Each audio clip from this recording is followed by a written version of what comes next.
Hello and welcome to glennzb TV for Wednesday, the show that puts glennzb up your Periscope. I'm bringing the world to New Zealand, New Zealand to the world, and this morning we have a threat of somebody taking a handgun to Otago University. This is, of course, a fantastic excuse not to go to your lectures. I don't really think we need to give Dunedin students any more excuses than they already have, and I think they need to look into the motivation behind people making these sorts of threats. You're just giving, you're opening a whole world of copycat gun threats now just because people don't want to go to university. The writing's on the wall. I am just so popular, and to let you know how popular I am, I've got 2 places to be on Saturday night. So I've got a choice to make. I can go to the Forgotten Millions Gala dinner, where I can join Rachel Smalley for a fabulous night of entertainment, fine food and fundraising to benefit the millions of innocent people affected by the Syrian conflict. I don't know if I've been to a gala dinner before. Is it anything like a school gala? I know the Prime Minister will be there. Will I get to dunk him? Thank you for loving my t-shirt, whoever said that. Can I dunk the Prime Minister? Will there be lucky dips there? Will there be candy floss? So that's tempting. And unfortunately, I also have tickets to the opening night of Bugsy Malone at Rewa's Centre Stage Theatre. And both my kids are involved in that. They'll be performing in that. And the domestic manager is working backstage. So, in there while the internet froze. I don't know what to do. It's made doubly confusing that both things seem to be black and red. So I could easily end up at the wrong one. I think I'm going to go with the one that the domestic manager is directly involved in, is because although I will be in trouble with Rachel Smalley for not going to her gala, I don't have to live with her. That's what that comes down to. Hey, interesting developments at the Conservative Party conference in the UK. Theresa May, the Home Secretary, she spoke today in this outfit.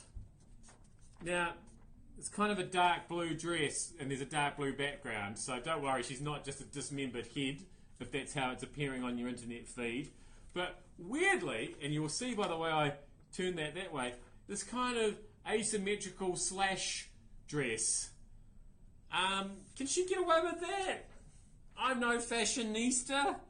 You may be surprised to know, as part of my awesome t-shirt somebody's already commented on. If you're wondering what that says, by the way, I'm kind of a big deal. Down the bottom there. Anyway, ironically, the big deal part goes over the biggest part of the t-shirt. I promise I will never do that again in this episode. So anyway, that's an interesting fashion choice, isn't it, for the Conservative Party conference there? But I guess, and I'm not being sexist, because I'm sure that when David Cameron speaks tomorrow, he could easily be wearing the same outfit.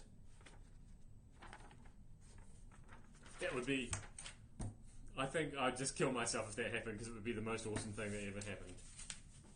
I just want to finish up with a robot apocalypse update, because we know that this is happening all around. It turns out Google is not the only one making self-driving cars. Toyota aims to make self-driving cars by 2020. In fact, they've already got one. They've been into it for ages. They've been studying autonomous driving for 2 decades. That's since before Google even existed. And a prototype car that carried reporters onto a highway in Tokyo went into automatic driving mode when a driver pressed a button on the steering wheel. This is courtesy of the Wall Street Journal. Thank you very much, Wall Street Journal.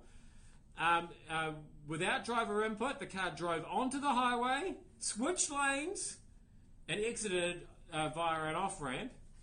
However, when the car got off the highway, an announcement said the automated mode was ending and urged the driver to take over again. It's quite a bossy sounding car, isn't it? Like, yeah, I've had enough of the driving now. It's your turn. Do it. I've stopped driving the car. Someone's going to drive it. You've got to drive it now. Anyway, I'm sure it's fantastic because it's Toyota.